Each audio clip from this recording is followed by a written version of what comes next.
Merhabalar, kanalıma hoş geldiniz. Bugün yeni bir bebekle karşınızdayım. Bebeğin boyu 30 santim. Vücudunun her yerinde tel var. Kollarında, bacaklarında. Pantolonunu bedenle birlikte ördüğüm için giydirilip çıkarılamıyor. Ayakkabısını giydirip çıkarabilirsiniz. Kazağını da giydirip çıkarabilirsiniz ama kazağında düğme yok. Alt taraftan giyilip çıkarılabilir. Şapkası da öyle. Beresini de giydirip çıkarabilirsiniz. Her yerinde vücudun elyaf kullandım. Sadece kollarda kullanmadım elyafı. Gözlerinde 8 milimlik kilitli göz kullandım.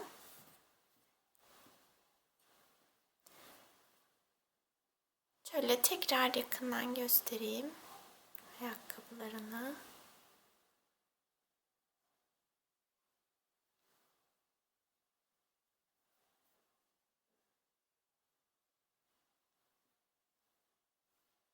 Saçları da böyle.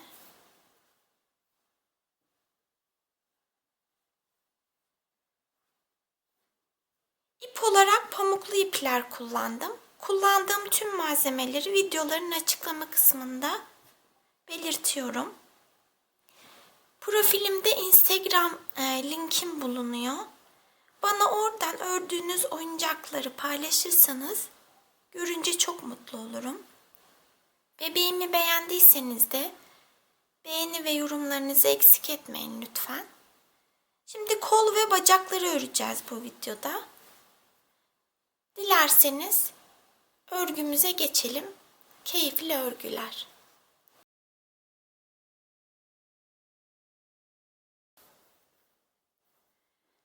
Örmeye kollardan başlayacağız. Ten renginde Etrofil cinsin 008 renk kodlu ipini kullanacağım.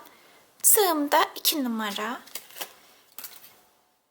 Kollardan 2 tane yapacağız. İkisi de aynı olacak. Sihirli halkayla başlıyorum. Şöyle orta parmağıma ipimi doladım. Şurada oluşan V şeklindeki iplerin şu altından tığımı geçiriyorum. Diğer ipin de altından şöyle bir kilit zinciri oluşturuyorum. Bu bizim sihirli halkamız, şu halka. Bunun içerisine 6 sık iğne öreceğiz. 1 2 3 Şu kısa ipi de tutuyoruz, bırakmıyoruz. 4 5 6 Kısa ipi çekiyorum. Ortadaki delik kapanana kadar. Şöyle tek kat bir işaretleyici ipi aldım. Tek kat almamın sebebi ince olmasının nedeni örgüde iz yapmasın. 6 sık iğnemiz var. Şimdi 2 sık iğne öreceğiz. 1 2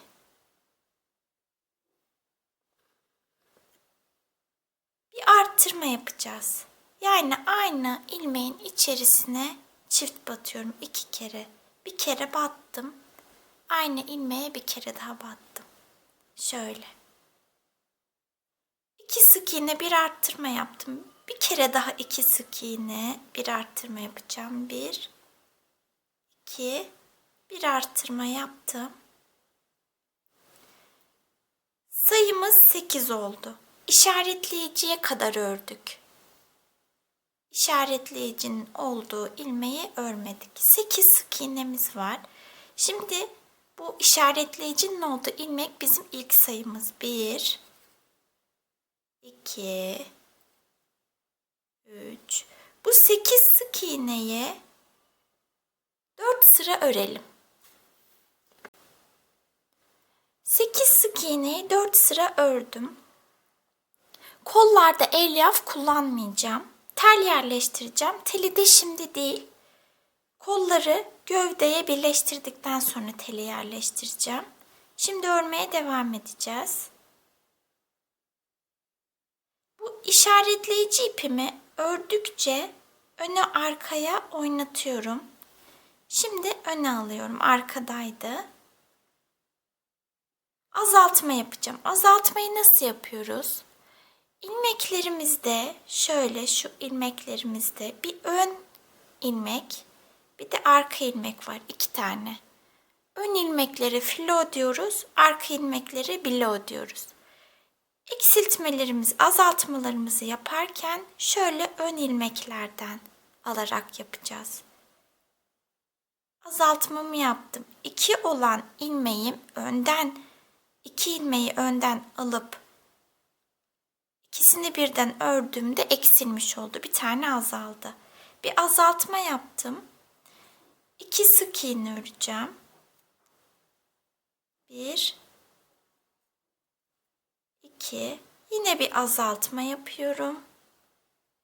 2 sık iğne örüyorum. 2 kere bir azaltma. 2 sık iğne örüyorum. 1 2 Sayım 6 oldu. 24 sıra 6 sık iğneyi örelim. 6 sık iğneyi 24 sıra ördüm. Bitti kolumuz. Bir zincir çekip ipimizi kesiyoruz. Bu kolun aynısından bir tane daha örelim. Bacakları öreceğiz. Bacakta tel kullanacağım. Şöyle 30 santimlik 1,5 milimetre kalınlığında tel kestim 2 tane. Şöyle içeriye kıvırdım uçlarını. Ve kağıt bantla sardım her iki ucunu da. Şöyle. Bunu da öyle yapacağım. Kağıt bantla saracağım uçlarını. Normal bant da olur. 30 santimlik 2 tane tel kestim. 1,5 milimetre kalınlığında. Ve elyaf kullanacağız bacaklarda. Şimdi ten rengiyle başlayalım.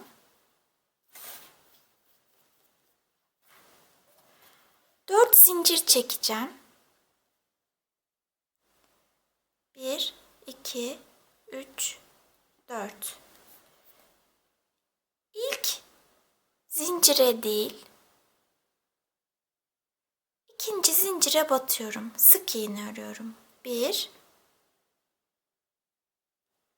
2 sık iğne ördüm. Şurada bir tane zincirim kaldı şurada. O zincirin içerisine aynı zincire 3 kere batacağım. 1 2 3 sık iğne örüyorum. Karşıya geçerek örüyorum üçüncüyü. 3 sık iğne ördüm. Burada 2 sık iğnem kaldı.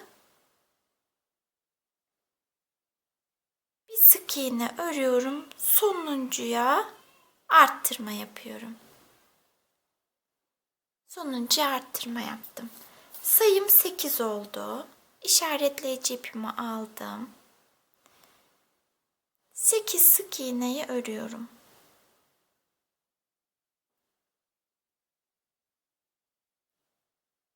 Bir, 2, 3. 8 sık iğneyi 3 sıra örelim. 8 sık iğneyi 3 sıra ördüm. Bu arada söylemeyi unuttum. Sol bacağı örüyoruz. Şimdi 6 sık iğne örüyorum. Yeni sıramıza geçtik. 1 2 3 4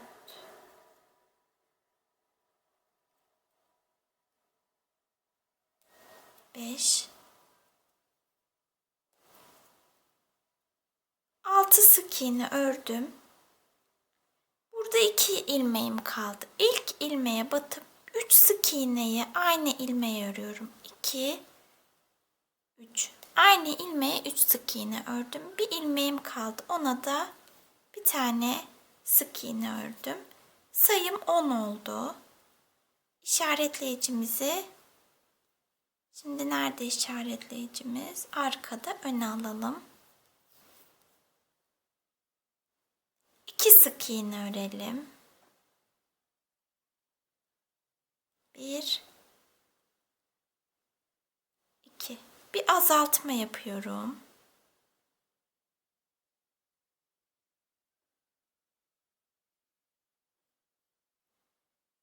3 sık iğne örüyorum. 1 2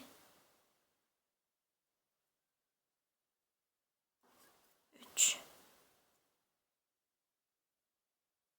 2 arttırma yapıyorum. Bir kere arttırdım.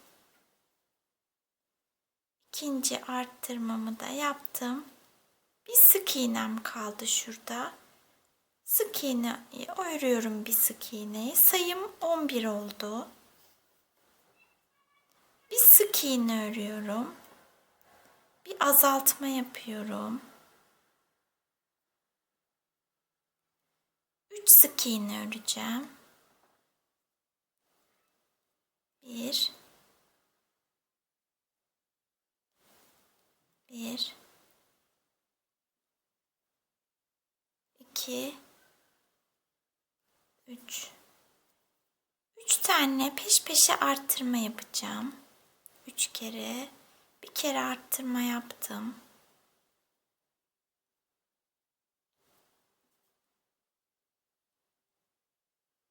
İkinci arttırmamı yaptım. 3 arttırma yaptım. 2 sık iğnem kaldı. Örüyorum. Sayım 13 oldu. Bir sıra 13 sık iğneyi örelim. Bir sıra 13 sık iğneyi ördüm. Azaltmayla başlayalım.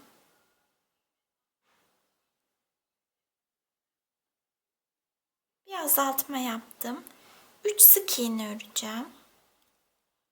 1 2 3 3 defa peş peşe azaltma yapacağım. 1 2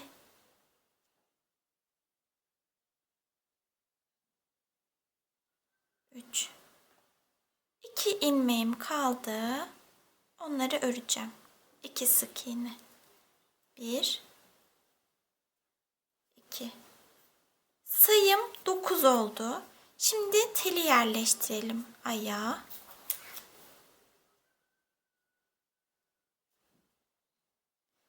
Biraz da elyaf dolduralım.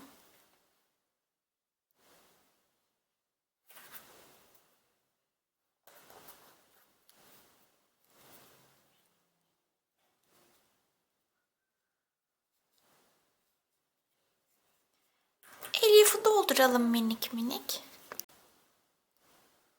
Elyaf doldurdum biraz. Şu teli de içeri doğru büktüm. Örerken oraya buraya takılmasın diye. Sonra ördükçe onu tekrar uzatacağız. En son sayımız 9'du. Şimdi 3 sık iğne örelim. 1 2 3 sık iğne ördüm. 2 azaltma yapıyorum.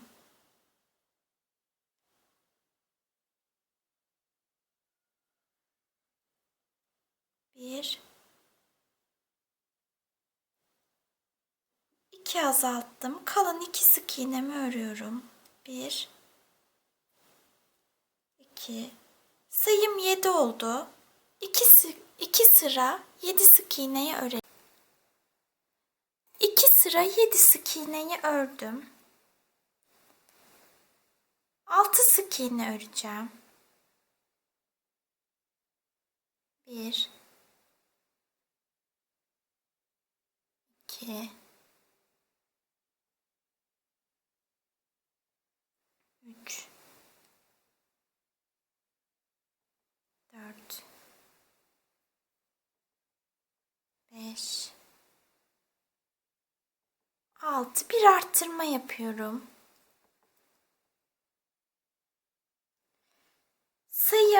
8 oldu. Tığın üzerinden ipimi çıkarmıyorum çünkü mavi ipe geçeceğim. Mavi ipi pantolon için kullanacağız. Alize Cotton Gold'un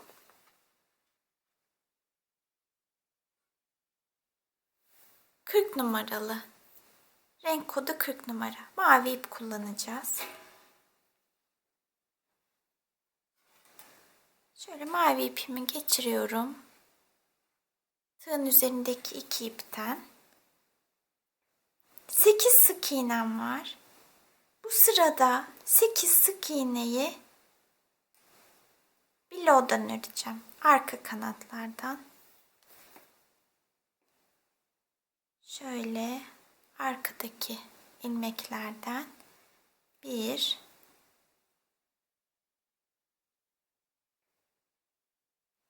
2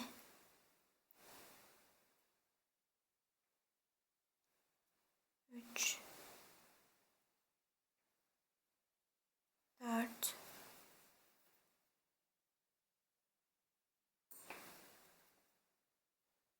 5 6 7 8 sık iğneyi ördüm.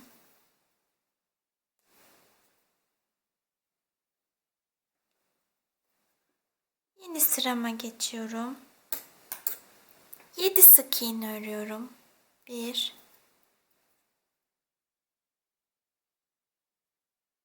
2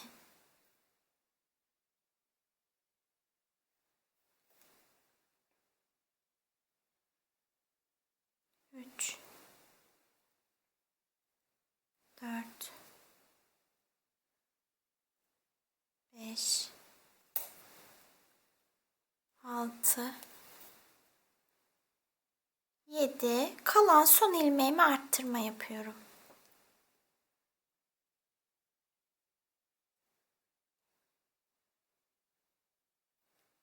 Sayımız 9 oldu. Bir sıra 9 sık iğneyi örelim. İçerisinde elyafla dolduralım. 9 sık iğneyi bir sıra ördüm. Şu ten rengi ipimizi keselim.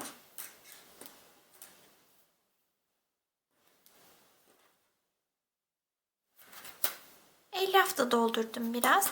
Elyafı 4-5 sırada bir dolduruyorum örgünün içerisine elyafla. Elyaf doldururken çok fazla ya da çok az doldurmuyorum. Şöyle küçük küçük parçalar alıyorum. Her yere eşit dağıtacak şekilde yerleştiriyorum. Eğer 10-15 sırada bir yerleştirirsek elyafları bu sefer aynı yere toplanabiliyor elyaflar. Güzel dağıtamayabiliyoruz. O yüzden ben sık aralıklarla elyafı yerleştirmeyi tercih ediyorum. Dediğim gibi minik minik çok da fazla doldurmuyorum. Her yere eşit şekilde yerleştirmeye çalışıyorum. Bir sıra 9 sık iğneyi ördük en son. Şimdi 8 sık iğne öreceğiz. 1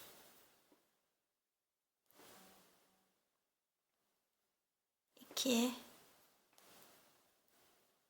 3 4 5 6 7 8 bir arttırıyorum. 8 sık iğne bir arttırma yaptım.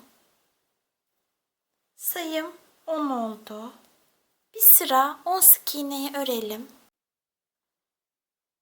Bir sıra 10 sık iğneyi ördüm. 9 sık iğne örüyorum. 1 2 3 4 5 6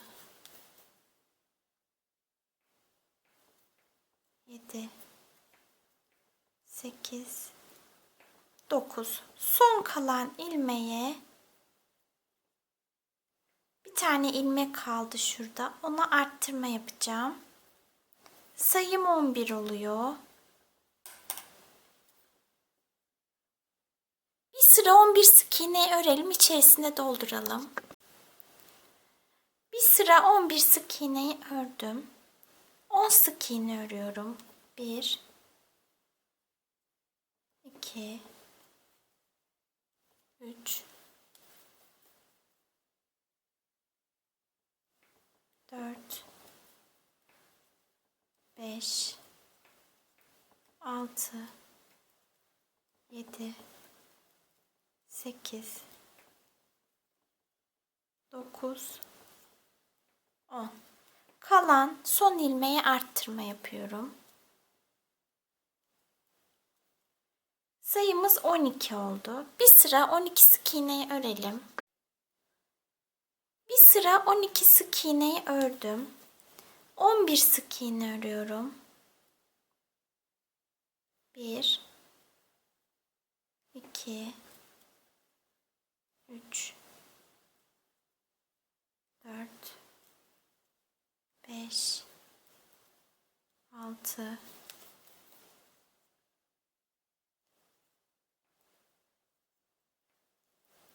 7 8 9 10 11. Kalan son ilmeğe arttırma yapıyorum.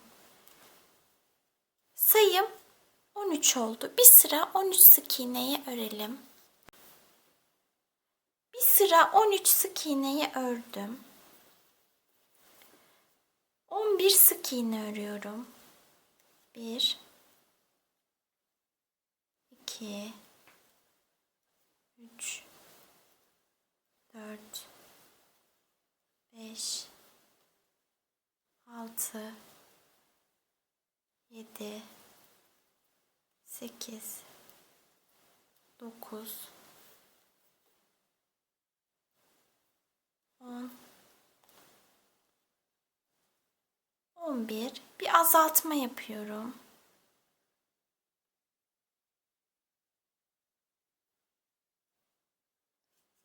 Sayım 12 oldu. 10 sık iğne örüyorum. 1 2 3 4 5 6 7 8 9 10. Bir azaltma yapacağım.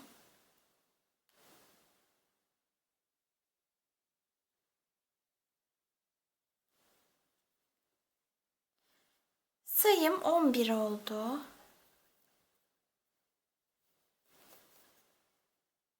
9 sık iğne örüyorum. 1 2 3 4 5 6 7 8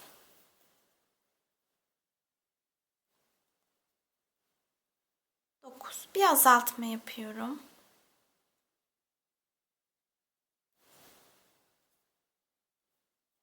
On oldu sayımız. 8 sık iğne örelim. 1 2 3 4 5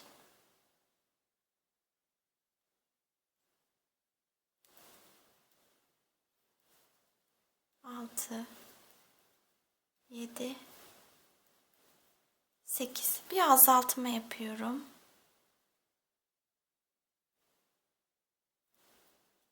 Sayım 9 oldu. 3 sıra 9 sık iğneyi örelim. 3 sıra 9 sık iğneyi ördüm. İlk ilmekte arttırma yapıyoruz.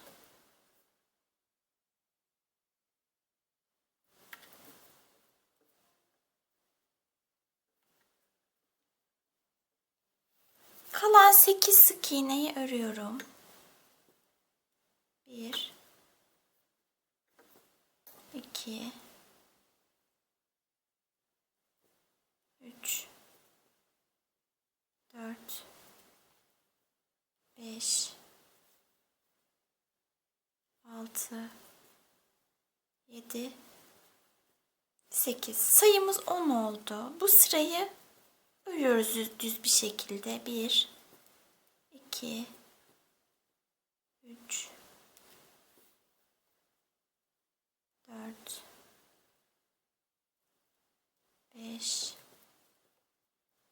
6 7 8 9 10. Bir sıra 10 sık iğneyi ördük. 2 sık iğne örüyoruz. 1 2 bir arttırıyorum.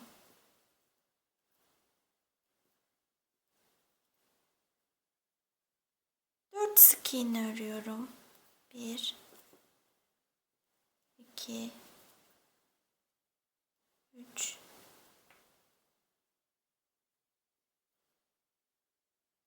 4 bir arttırıyorum. Kalan 2 sık iğneyi örüyorum. 1 2. Sayım 12 oldu.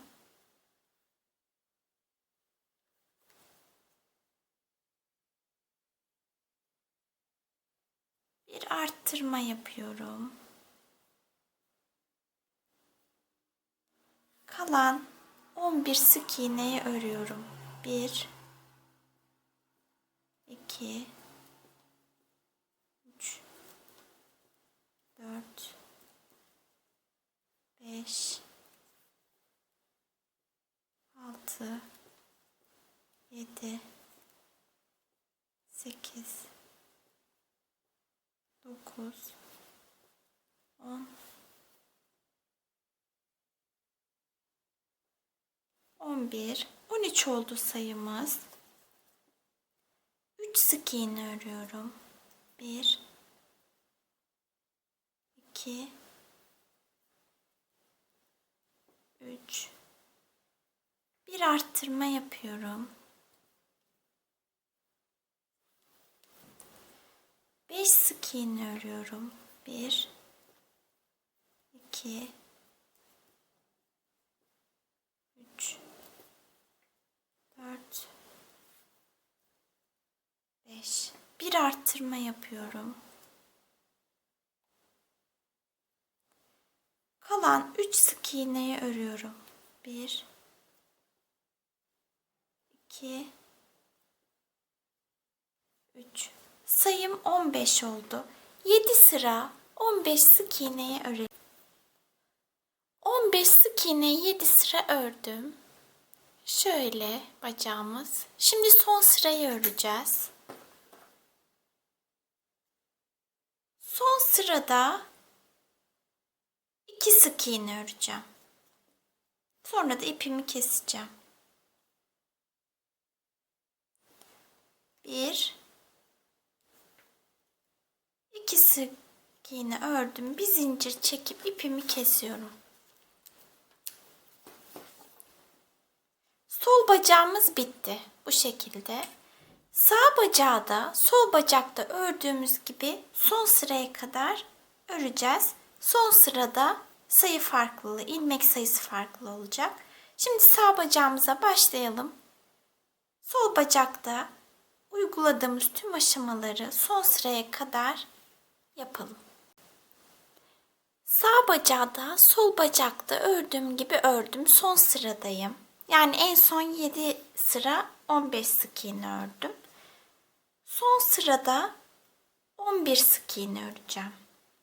1 2 3 4 5 6 7 8 9 10 11. İpi kesmeyeceğiz. Gövdeye sağ bacakla devam edeceğiz. Şimdi gövdeyi örmeye geçelim.